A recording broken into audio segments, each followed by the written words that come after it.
तो ओ hey guys, आज मैं एक्सप्लेन करने जा रहा हूँ विनलैंड सागा सीजन 4 का एपिसोड नंबर 8। तो अगर इससे पहले के एपिसोड आपने नहीं देखे हैं तो पहले उन्हें देख लें, प्लेलिस्ट बनी हुई है। और हाँ गाइस, आप लोग वीडियो तो देखते हैं पर चैनल को सब्सक्राइब और वीडियो को लाइक नहीं कर रहे हैं। सो प्लीज़, अगर आपको वीडियो अच्छी लगती है तो चैनल को सब्सक्राइब कर वीडियो को लाइक कर दीजिए, जिससे मुझे वीडियो बनाने में मोटिवेशन मिले और आपको वीडियोज़ की नोटिफिकेशन। तो चलिए अब चैप्टर शुरू करते हैं। तो चैप्टर की शुरुआत में हम देखते हैं कि अब विंटर सीजन खत्म हो चुका है और अब लोग सारे वीट को काटना शुरू कर दिए हैं। फिर हम थॉरफिन को देखते हैं जो वीट काटने में सभी की मदद कर रहा होता है।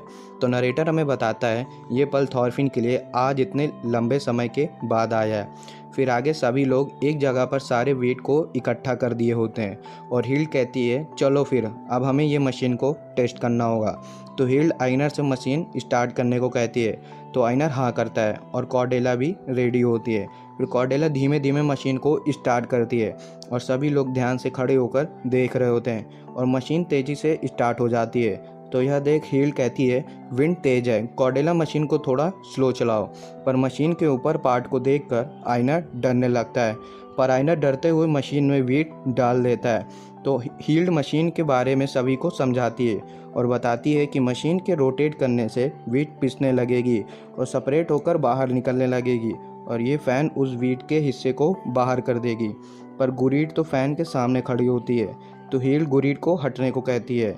फिर हिल्ड आगे बताती है कि वीट के हिस्से अलग होने के बाद वीट इस बोरी में निकलने लगेगी। तो आइनर पूछता है थॉरफिन से कि मशीन कैसा काम कर रहा है। तो थॉरफिन बताता है गजब की है ये मशीन, ये तो सारे वीट को अलग कर साफ कर दे रहा है। तो यह सुन गुरीड भी हैरान हो जाती है। तो थॉरफिन कहता है इस मशीन के काम करने से हमारा वक्त भी बच रहा है।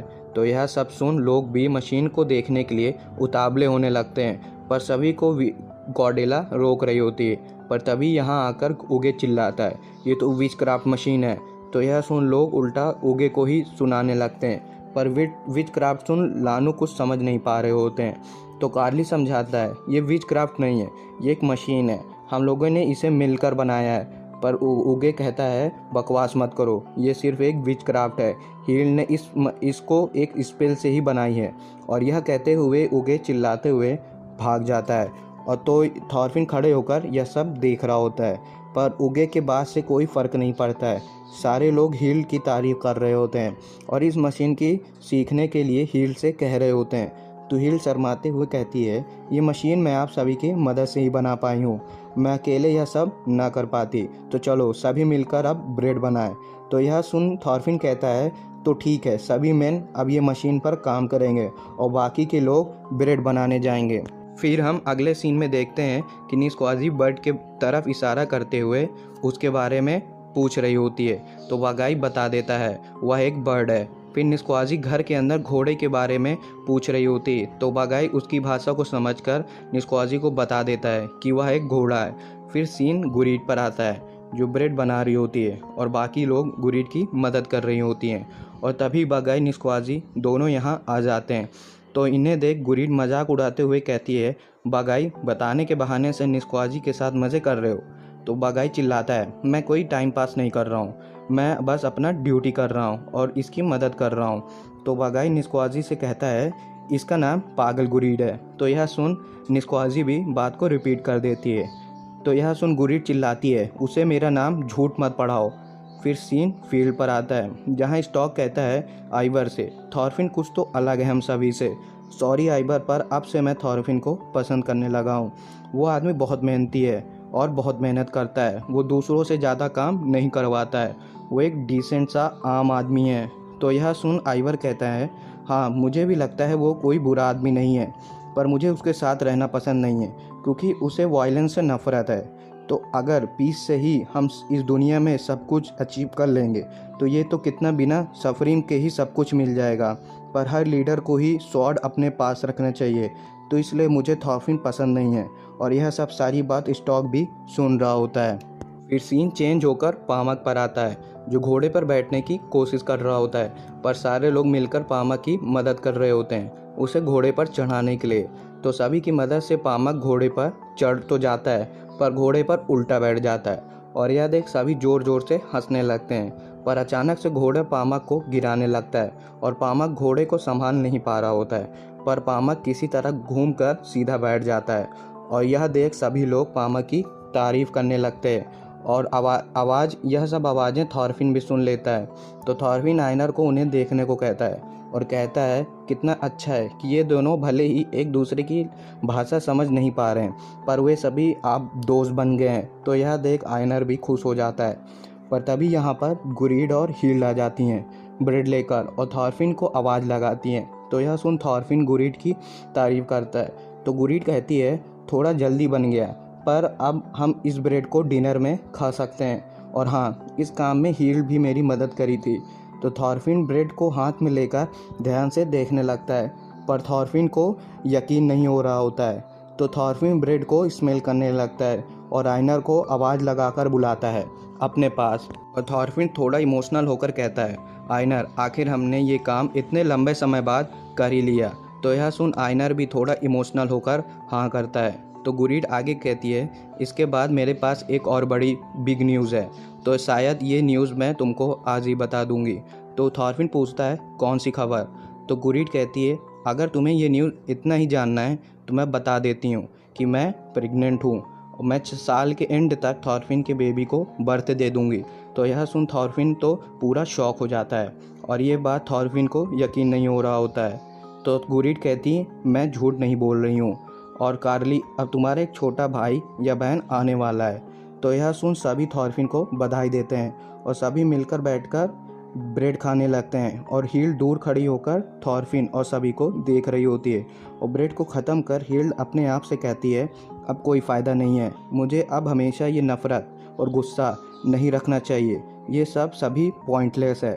और यह कहकर हील्ड बाल खोलकर रेडी हो जाती है और थॉरफिन को आवाज़ लगाती है अपने पास आने को। थॉरफिन से कहती है मैंने तुम्हारे गिल्ट और पछतावे को अपने आंखों से देख अब एक्सेप्ट कर ली हूँ। और यह सुनकर तो थॉरफिन भी हैरान हो जाता है और हील पीछे मुड़कर थॉरफिन की तरफ दया भाव से देखने लगती है और खुशी से कहती है थॉरफिन मैं अब तुम्हें माफ़ करती हूँ। और यह वर्ड सुनकर तो थॉरफिन पूरा हिल जाता है और खड़े होकर धीमे धीमे हील के पास आकर कुछ कहने की कोशिश कर रहा होता है पर थॉरफिन के मुंह से कोई शब्द ही नहीं निकल रहे होते हैं। पर तभी थॉरफिन पूरी तरह ज़ोर ज़ोर से रोने लगता है। तो हील थॉरफिन के ऊपर हाथ रख उसे शांत करती है और यह देखकर तो गुरीड और आयनर भी रो रहे होते हैं। तो हील थॉरफिन से कहती है तुमने बहुत पछतावा कर लिया है थॉरफिन, अब मेरे सारे गुस्से नफ़रत ख़त्म हो चुकी है। थॉरफिन तुम बहुत मेहनत करके मेरी इस रिवेंज के कर्ज को मिटा पाए हो, तुम बहुत अच्छा लड़े थॉरफिन मेरे कर्ज से, तो इसलिए थॉरफिन तुम ही एक सच्चे ट्रू वॉरियर हो। और यह सीन आयनर और गुरीड दोनों देख रहे होते हैं। तो कार्ली कहता है डैडी और हील दोनों ही दोस्त बन गए हैं, मैं डैडी के लिए बहुत खुश हूँ। तो यह सुन गुरीड रोते हुए कहती है हाँ तुम सही कह रहे हो कार्ली, आखिर में हील हार गई और थॉरफिन जीत गया, पर दोनों ने ही अंत में एक दूसरे को समझ गए और हील का बदला शांत हो गया।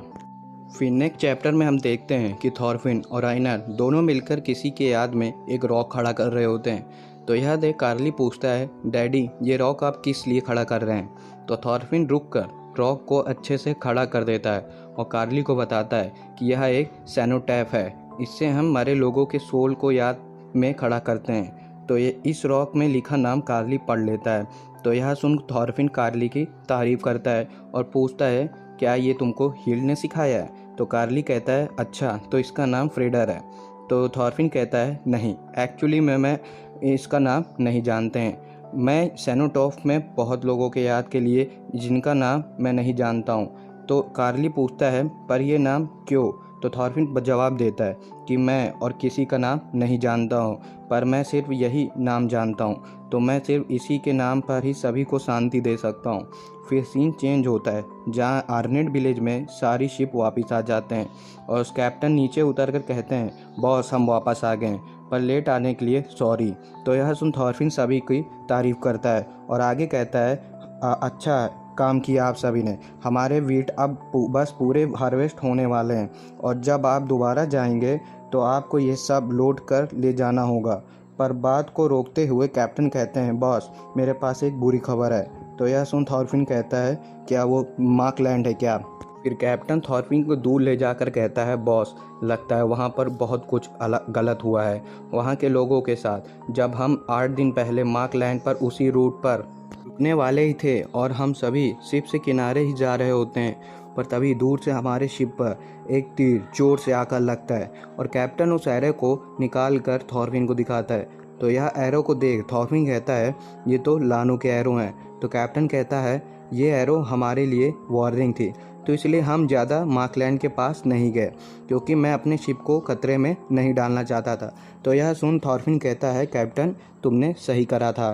तो कैप्टन कहता है, बॉस अगली बार मैं वहाँ के लोगों को जाकर ज़रूर चेक करूँगा, तो प्लीज़ बॉस मुझे जाने के ऑर्डर दें। तो थॉरफिन कहता है, फिर तो मैं भी साथ चलूँगा, मुझे माफ़ करना कैप्टन, पर मैं चाहता हूँ कि आप तुरंत एक शिप तैयार करवा दें, हमें जल्द से जल्द यहाँ से निकलना होगा। पर यह सारी बात आइवर भी सुन लेता है और थॉरफिन से कहता है, मैं भी साथ चलूँगा, तो मेरा इंतज़ार करो, मैं तुरंत तैयार होकर आता हूँ। फिर सीन चेंज होकर 8 दिन बाद आता है जहाँ थॉरफिन की शिप मार्क लैंड पर पहुँच चुकी है। तो कैप्टन इशारा कर बताते हैं, बॉस एरो उस डायरेक्शन में आए थे। तो थॉरफिन कहता है, ध्यान रखना सभी लानू के लोग एरो में बहुत एक्सपर्ट होते हैं। पर तभी एक आदमी कहता है, बॉस वहाँ पर एक घर है। तो यह सुन थॉरफिन और आइवर ध्यान से उस तरफ देखने लगते हैं। तो यह देख थॉरफिन एक पॉट और स्टिक मांगता है और यह लेकर थॉरफिन ज़ोर ज़ोर से पॉट से आवाज़ निकालने लगता है, पर इस आवाज़ से सिर्फ उस घर के पास एक डियर ही निकलता है। तो यह देख थॉरफिन कहता है, अब हमें वहाँ पर जाके चेक करना होगा और डियर के रहने का मतलब है कि उस जगह पर कोई भी इंसान नहीं हो सकते हैं। फिर हम देखते हैं कि थॉरफिन बाकी सब के साथ इस घर के पास आ जाता है और थॉरफिन घर के अंदर जाकर देखता है कि अंदर कोई भी लोग नहीं होते हैं। तो यह देख थॉरफिन कहता है, लगता है यहाँ पर कोई भी नहीं है, पर यहाँ पर कुछ भी नुकसान नहीं हुआ है अंदर से। और फिर थॉरफिन यह बोलकर घर के बाहर आ जाता है और देखता है कि घर के चारों तरफ तीरों से इस घर पर अटैक हुआ होता है। तो यह देख थॉरफिन कहता है, पर क्यों इतने सारे अटैक इस घर पे हुए हैं? तो एक आदमी आकर कहता है, बॉस हमने चारों तरफ देख लिया है, यहाँ पर कोई भी इंसान नहीं है। तो इसके लिए थॉरफिन थैंक्स करता है। तो वो आदमी इतने सारे तीरों को देख कहता है, इसका क्या मतलब है बॉस? आखिर वे लोग ये सारे एरो को क्यों नहीं ले गए हैं अपने साथ? फिर सीन रात पर आती है जहाँ थॉरफिन पॉट से आवाज़ निकाल रहा होता है। तो कैप्टन कहता है, बॉस रहने दीजिए, नहीं तो पॉट टूट जाएगा। थॉरफिन कहता है, मैं किसी को भी सेंस नहीं पा रहा हूँ और ना ही मेरे साउंड से कोई बाहर आ रहा है, और क्या पता वे लोग इस साउंड को इग्नोर कर रहे हों। तो यह सुन आइवर कहता है, थॉरफिन क्या बस इस आवाज़ से उन लोगों को तुम बुलाना चाहते हो जिन्होंने यहाँ पर अटैक करा था? तो थॉरफिन कहता है, मुझे सिर्फ उनसे बात करनी है। तो यह सुन आइवर कहता है, फिर से तुम वही हरकत कर रहे हो, क्या तुम्हें फिर से उन लानू के लोगों से बात करनी है? तो थॉरफिन जवाब देता है, हम भले ही उनकी भाषा नहीं समझ सकते हैं, पर हम एक्सपीरियंस से उन लोगों से बात कर सकते हैं। तो आइवर कहता है, थॉरफिन देखो उन एरो की तरफ, क्या अभी भी तुम उनसे बात करना चाहते हो? उन लोगों ने ही हमारे मार्कलैंड के लोगों को मार डाला है। तो यह सुन कैप्टन कहते हैं, ये सही नहीं है, हम नहीं जानते कि हमें ना ही कोई बॉडी मिली है और ना ही बोट, क्या पता वे लोग बचकर बोट से भाग गए हों कहीं और। तो आइवर कहता है, फिर वे लोग विनलैंड क्यों नहीं आए हैं? तो कैप्टन कहता है, क्योंकि वे लोग विनलैंड का रूट नहीं जानते हैं, तो अगर वे लोग बाहर हैं तो हम जल्द ही उन्हें ढूंढ लेंगे, बॉस आप टेंशन मत लीजिए। थॉरफिन कहता है, मुझे भी भरोसा है कि हमारे दोस्त अभी भी जिंदा हैं होंगे कहीं पर हम ऐसे अपनी शिप से बिना लोकेशन के उन्हें नहीं ढूंढ सकते हैं। पर अब हमें विनलैंड वापस जाना होगा और सभी को पछतावा करना होगा। तो यह सुन आइवर गुस्से में खड़े होकर थॉरफिन के पास जाकर सीरियस लुक से देखने लगता है और आइवर गुस्से से कहता है, ये सारी गलती तुम्हारी है थॉरफिन, तुम्हारी वजह से ही हम 13 लोग और एक शिप खो चुके हैं, सिर्फ तुम्हारे वो पागल वाले एक्सपेरिमेंट की वजह से ही यह सब। कैप्टन कहता है, हे लड़के तुम जानते हो तुम किससे बात कर रहे हो? तो आइवर के आगे कहता है, अगर इन लोगों के पास सही वेपन होते, अगर इन सभी के पास यह सब होते, तो हम उन लोगों से नहीं हारते, क्योंकि उन लानू के पास आयरन के पास नहीं है। वे सभी आयरन के बारे में नहीं जानते हैं, और मैं जानता हूँ कि वैरगर तुम भी यही बात सोचते होगे। पर थॉरफिन, तुम अभी भी सब कुछ ठीक सही कर सकते हो हाफडन से वेपन खरीद कर। और हाँ, ये विनलैंड सिर्फ तुम्ही से ही बिलोंग नहीं करता है। और यह सब सारी बात आइवर की थॉरफिन बैठकर आराम से ध्यान से सुन रहा होता है। फिर नेक्स्ट चैप्टर में नरेटर हमें बताता है कि मार्कलैंड के गायब हुए लोगों के बारे में विनलैंड के सभी लोगों को पता चल चुका है, और यह सारी बात थॉरफिन ने सभी लोगों को बताया है। फिर थॉरफिन सभी लोगों को बताता है कि हमें नहीं पता कि वहाँ के लोग जिंदा हैं या मर चुके हैं, पर मुझे लगता है वे सभी कहीं जिंदा होंगे। तो प्लीज़ सभी लोग शांत रहें। हमारे लोग मार्कलैंड के रूट पर साल में 2 बार जाते हैं, तो वे सभी उन्हें ढूंढने की कोशिश कर रहे हैं, तो प्लीज़ थोड़ा समय दो। जो ट्राइब मार्कलैंड पर अटैक करे थे वो यहाँ के ट्राइब से बिल्कुल अलग हैं। यहाँ से मार्कलैंड पहुँचने में 8 दिन लगते हैं, तो यहाँ के ट्राइब वहाँ पर इतनी जल्दी नहीं पहुँच सकते हैं। तो प्लीज़ यहाँ के लोगों के बारे में गलत मत सोचो, हमें उनसे अच्छे से बात करनी चाहिए। ये ट्राइब के लोग हमारे दोस्त हैं। तो यह सब बात सुन लोग आपस में बात करने लगते हैं और कहते हैं, पर तभी भी इन लोगों के बारे में हमें ज़्यादा नहीं जानते हैं, हमें इनसे मिले बस अभी 1 साल भी नहीं हुआ है। तो एक आदमी कहता है, मेरा एक छोटा भाई मार्कलैंड में ही था, मुझे उसकी टेंशन हो रही है। तो दूसरा आदमी गुस्से से कहता है, हाँ, अगर हमारे पास वेपन और शिप होती तो हम कुछ कर सकते थे। तो लोग गुस्साने लगते हैं और लानू पर। तो एक आदमी कहता है, रुको, टेंशन मत लो सभी, थॉरफिन ने कहा है हमें कि ये लानू ने मार्कलैंड पर अटैक नहीं कर रहे हैं। तो यह सुन आइनर कहता है, हाँ, पामक बहुत अच्छा आदमी है, हम जानते हैं वह ऐसा नहीं कर सकता है, वे लोग हमसे दोस्ती करना चाहते हैं। और तुम लोग निस्क्वाजी को ही देख लो, वे हमारी भाषा सीखने की कोशिश कर रही है। तो यह सब सुन एक औरत कहती है, हाँ, तुम सही कह रहे हो आइनर, ये क्लैन अच्छे हैं, हमें उनसे अच्छे से बात करनी चाहिए ताकि हमारे बीच में कुछ गलत ना हो सके। तो यह सुन उगे जोर से चिल्लाता है, तुम सभी पागल हो, तुम लोग कुछ नहीं जानते हो। तो यह सुन लोग पूछते हैं, उगे, तुम कहना क्या चाहते हो? तो उगे कहता है, क्या तुम सभी भूल गए जब हमसे पहले यहाँ पर हमारे लोग आए थे और उन लोगों की लड़ाई लानू के लोगों से हुई थी? तो क्या पता, शायद वो घटना हमारे साथ दोबारा भी हो सकती है। वे लोग हम पर कभी भी अटैक कर सकते हैं और दूसरे ही हमारे उनके नेचर का पता चल सकता है। तो एक आदमी पूछता है, मैं तुम्हारी बात को नहीं समझ पा रहा हूँ।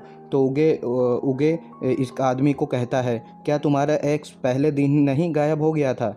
क्यों, क्या वो मिली अभी तक तुम्हें? तो यह सुन आइनर कहता है, क्या एक्स लानू ने ही चुराया है? तो उगे कहता है, हाँ, उन्हें आयरन की ज़रूरत है और एक्स पावरफुल वेपन है, और आयरन, वीट, शिप, ये सभी चीज़ सिर्फ हमारे पास ही है। तो लानू कभी भी हमसे ये सभी चीज़ें छीन सकते हैं और हम कुछ नहीं कर पाएंगे। यह सब सारी बातें सुन लोग भी एग्री कर रहे होते हैं। तो यह देख आइनर कहता है, नहीं, ऐसा नहीं होगा, हमारे पास अभी तक कोई भी एविडेंस नहीं है। तो उगे कहता है, वे बस हमसे दोस्ती का बहाना दिखा रहे हैं, वे लोग हमारी विलेज में घुल कर यहाँ के बारे में जान सक रहे हैं और हमारी ताकत को देख रहे हैं। मुझे लगता है ये बात सभी को सेंस बना रही है। और देखो आइनर और थॉरफिन, तुम दोनों बहुत अच्छे हो, पर सोचो लानू के लिए, हम सभी बस एक इन्वेडर हैं। एक दिन कभी न कभी लोग लैंड को एक्सपांड करेंगे और हमारी ज़मीन बढ़ेगी, फील्ड और भी एक्सपांड होगी। तो क्या ये सब लानू हमें ऐसा करने देंगे? वे सभी बस झूठ का इस्तेमाल कर अपना ट्रू इंटेंशन छुपा रहे हैं और सही मौके की तलाश कर रहे हैं। और मुझे लगता है कि मेरी बात सभी को सही लग रही है और हमें जल्द से जल्द हमारी लैंड को प्रोटेक्ट करना होगा और हमारे वेपन की ज़रूरत होगी। हमें उन पर नज़र भी रखनी चाहिए और ताकि हम हर समय हर मुसीबत के लिए तैयार रहें। फिर सीन चेंज होकर ट्राइब विलेज पर आता है, जहाँ पियोविन सभी को से कह रहा होता है, नॉर्समैन के लोग हमारे लिए इन्वेडर हैं, हमें उन्हें सब फॉरेस्ट डिस्ट्रॉय करने से पहले रोकना होगा। हमें उन्हें ऐसा अपनी ज़मीन और यहाँ के स्प्रेड को बर्बाद नहीं करने देना चाहिए। मैंने उनका फ्यूचर देखा है और मैं जानता हूँ उन सभी को ट्रू इंटेंशन। वे सभी बस हमारे फॉरेस्ट को डिस्ट्रॉय करना चाहते हैं और हम लोगों को भी। और मैंने ये भी देखा है कि कैसे वे लोग हमारी अर्थ के वेल्थ को पूरी तरह चुरा लेते हैं। और सी के उस पार बहुत से नॉर्थ के लोग हैं, तो अगर हम इन्हें यहीं रहने देंगे तो एक एक करके वे सभी हमारी ज़मीन को ख़त्म कर देंगे। पर हम ऐसा नहीं होने देंगे और हम इन नॉर्थ से अपनी लैंड बचाकर उन्हें यहाँ से भगा देंगे। पर पियोविन की बात कोई भी लोग सुन नहीं रहे होते हैं। तो यह देख पियोविन निराश हो जाता है और इसका ध्यान पेड़ के पास लेटे हुए पामा के पास जाता है, जो आराम से पेड़ के पास लेटा हुआ होता है। तो पामा के पास आकर पियोविन जोर से चिल्लाता है। तो यह सुन पामा घबरा जाता है और तुरंत उठकर बैठ जाता है। तो पियोविन कहता है, तुम फिर से उन लोगों के वाटर को पी रहे हो। मैंने तुमसे मना किया था कि ये चीज़ मत लेना उन लोगों से। तो ये ड्रिंक पामक पियोविन को भी ऑफ़र करता है पीने को और शांत रहने को कहता है। तो नरेटर हमें बताता है कि ये अल्कोहल के बारे में ये लोग कुछ नहीं जानते हैं, पर ये अल्कोहल नॉर्थ के लोग यहाँ लेकर आए थे और इन सभी को दिए होते हैं। तो यह देख पियोविन कहता है, तुम बिल्कुल उन्हीं लोगों के पीछे पड़ चुके हो और आखिर तुम उन लोगों के कपड़े क्यों पहने हो। तो पामक खड़े होकर कहता है, हाँ ये कपड़े बहुत अच्छे हैं जो मुझ पर बिल्कुल फिट हैं।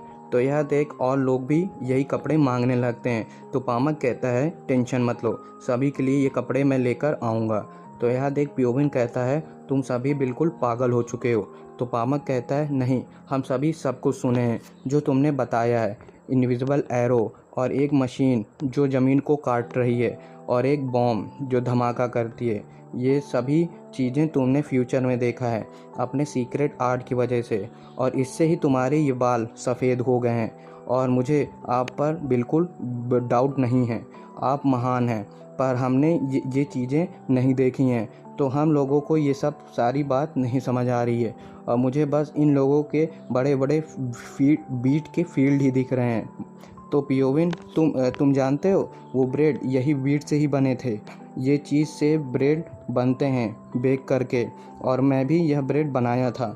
तो पियोविन कहता है, ये वीट हमारे डिस्ट्रॉय फॉरेस्ट से ही बन रहे हैं। तो यह सुन पामक कहता है, हाँ मैं जानता हूँ यह सब बात, पर कभी कभी ये फॉरेस्ट और सी हमारे लिए ठीक नहीं होते हैं। जैसे कभी हम बहुत दिन बिना फिश पाए निकाल देते हैं और हम भूखे ही रह जाते हैं, पर तब भी हम नेचर की ब्लेसिंग से ज़िंदा रहते हैं। पर ऐसा फील्ड के साथ नहीं होता है। हम उस फील्ड पर कभी भी फूड ग्रो कर सकते हैं और चाहे कितनी बार, ये हमारे पास ग्रो करने की ताकत होती है। तो यह सुन पियोविन कहते हैं, लेकिन हमें अपने जीने की स्टाइल को बदलना नहीं चाहिए जो हमें इन स्पिरिट ने ही दिया है, और फिश कभी भी बर्ड की तरह नहीं जी सकते हैं। तो पामक कहता है, जब तक हम यह सब करेंगे नहीं तो सीखेंगे कैसे। तो इसलिए मैं थॉर्फिन और सभी से वीट ग्रो करना सीख रहा हूँ। तो यह सुन पियोविन कहते हैं, चीफ गिप्पी, मैं आपसे आपकी बात सुनना चाहता हूँ। तो चीफ कहती हैं, ग्रेट हीलर पियोविन, हमारे लोग आपके एडवाइस को हमेशा रिस्पेक्ट करते हैं और हम उन नॉर्स को ध्यान से देख रहे हैं, और मैं सुनी हूँ कि आपने उन लोगों के पास खतरनाक वेपन देखे हैं, पर क्या हमें अभी उनसे अच्छी चीज़ें नहीं सीखनी चाहिए। और मैं चाहती हूँ कि मेरे लोग हमेशा खुश रहें। तो यह सुन सभी लोग चीफ की बात से एग्री करने लगते हैं। तो यह देख पियोविन कहता है, ठीक है चीफ, मैं सारी बात अब समझ गया हूँ। तो यह सुन पामक कहता है, आप टेंशन मत लीजिए, हम ऐसा कभी नहीं होने देंगे जो आपने फ्यूचर में देखा है। और यह सुन पियोविन वापस जाने लगता है और मन में कहता है, बात करने से कोई भी फ़ायदा नहीं हुआ है, पर मैं हार नहीं मानूंगा, मुझे चाहे जो करना पड़ जाए, पर मैं इन नॉर्स को हमारे से भगा के ही रहूँगा ज़मीन से, चाहे मुझे कुछ भी करना हो। और नरेटर हमें लास्ट में बताता है कि अब से इस विनलैंड में शांति बिल्कुल ख़त्म हो चुकी है। तो गाइज़, यहीं पे सीज़न 4 का एपिसोड नंबर 8 ख़त्म होता है। आगे के एपिसोड मैं जल्दी लाऊंगा। और हाँ, इस वीडियो पे मैं 85 लाइक और 65 कमेंट का टारगेट रखता हूँ। और अगर आप लोगों को वीडियो अच्छी लगी हो तो चैनल को सब्सक्राइब कर वीडियो को लाइक कर दीजिए। और अगर आप लोगों ने वीडियो यहाँ तक देखा है तो इसके लिए मैं दिल से आप सभी का धन्यवाद करता हूँ। तब तक के लिए सायोनारा।